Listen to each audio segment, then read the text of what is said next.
What's going on, all you wild superhero enthusiasts?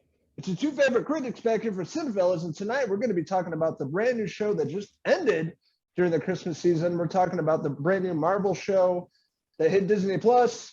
We're talking about Hawkeye. Hawkeye.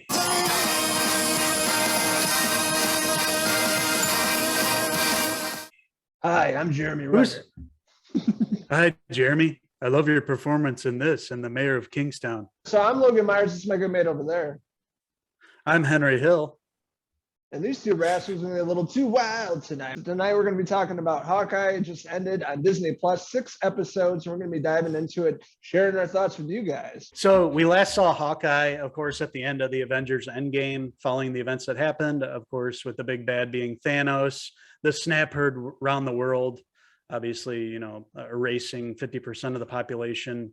So what happened to all these superheroes? And these Disney Plus shows, including Hawkeye, are here to fill in the blanks of what happened post-snap, basically, and post-events after Avengers Endgame. And obviously, being Hawkeye here, he was very, very closely tied to Black Widow from the Avengers movies and from Black Widow movie itself. So they have a history together, and it follows the aftermath of that, with Clint Barton's character dealing obviously with what happened to Black Widow. She died. And then we, to bridge the gap between the end of that phase and the new phase moving forward, we got the Black Widow film, which gave us a backstory to Natasha Romanoff and introduced us to her family. And we got to see her sister, Yelena, who, shows up in Hawkeye here, played by Florence Pugh. Her character come, and basically she's sent by somebody as an assassin to come after Hawkeye.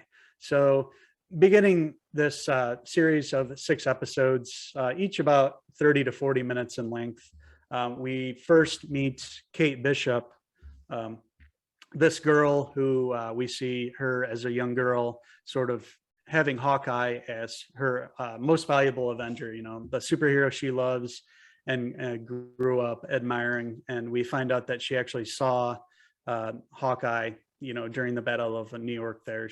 She saw him with her own eyes, being heroic and using the bow and arrow. And that's inspired her to kind of take up being a really good with the bow and arrow. She growing up through school and everything, she ended up doing archery. So she also has that skill, and that's thanks to her inspiration straight from Clint Barton, Hawkeye, the Avenger that she saw. Yeah, what's absolutely cool about this series and show is, we didn't know much about Hawkeye. He didn't have much of a backstory. He always kind of took the back seat in the Avengers films. He's the least interesting, character, but in this show, they really focus on him, obviously being titled Hawkeye. Really seeing where he's at, the aftermath of what happened to his best friends and Thanos event and the snap, and what he's dealing with, being, having a family, and then also taking under his wing Kate Bishop, taking her under his wing, and it really sets up some really great action scenes. At first you're a little worried about Kate Bishop and is she going to be able to, help defend off all these villains and stuff like that, but she really throughout the series she gets better and better, and I thought she really knocked it out of the park as this character, this lovable teenage character, person that looks up to Hawkeye, a guy that has no superpowers, a guy that shoots a bow and arrow and takes down villains.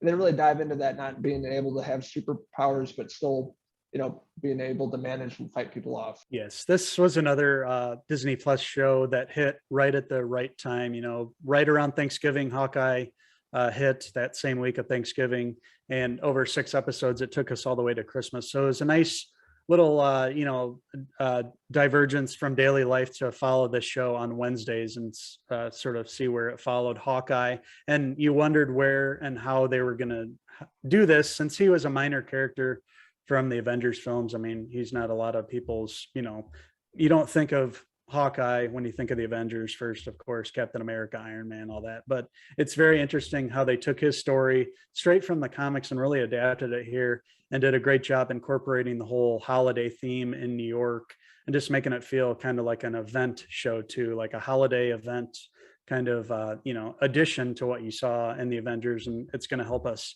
take us into this next phase, of course, coming out, obviously, Spider-Man, No Way Home.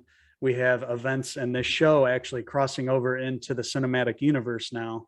as we see some characters show up, vice versa, in both the movie and the show here, that are going to cross paths later and change everything moving forward for the Marvel Universe. So while the stakes were pretty low as far as the show's focus and the story there, with this, these what do they call them, tracksuit mafia guys, and then we find this obviously we go through and find out who the villain is, but it's all a kind of a divergence until the very end, which when a big major character that we haven't seen in the Marvel Universe gets introduced.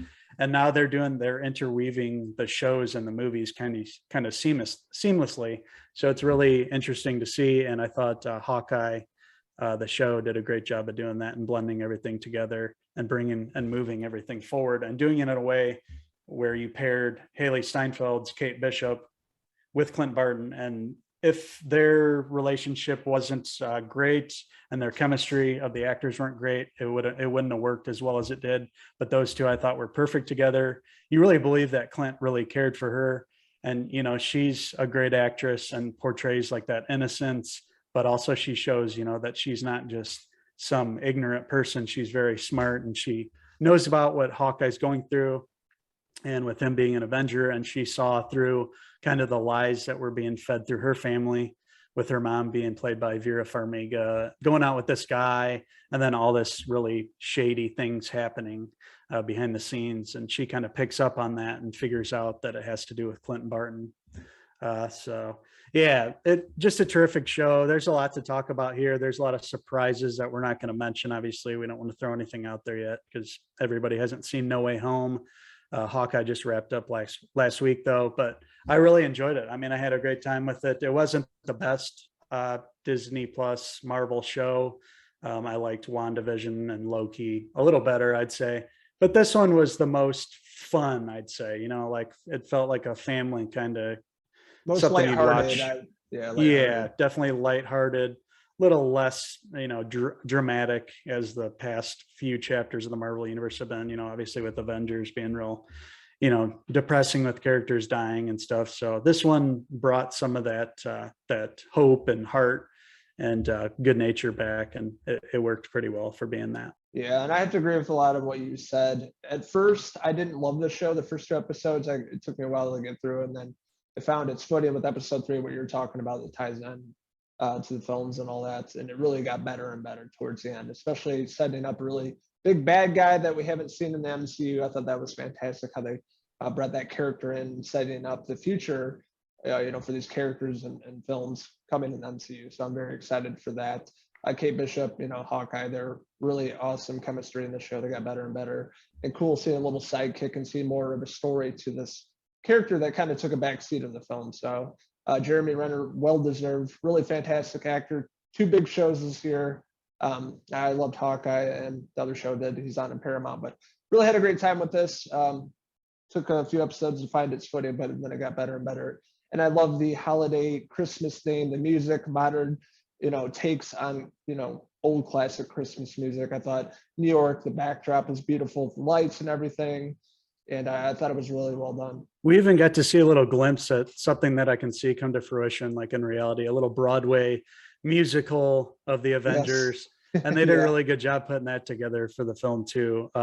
Stick around post credits after the final episode, and they actually give you a whole clip of one of the musical numbers from this Broadway play that they made for the show based on the Avengers. It's very clever and well done, and worth sticking around for a few minutes after the credits. I believe there's 2 scenes after the credits, so make sure to stick around in the after the final episode's aired, and you'll get a little more. Yeah, and I would say Hawkeye is definitely not my favorite Marvel show on Disney Plus. Mine's still WandaVision, Loki, and then Hawkeye.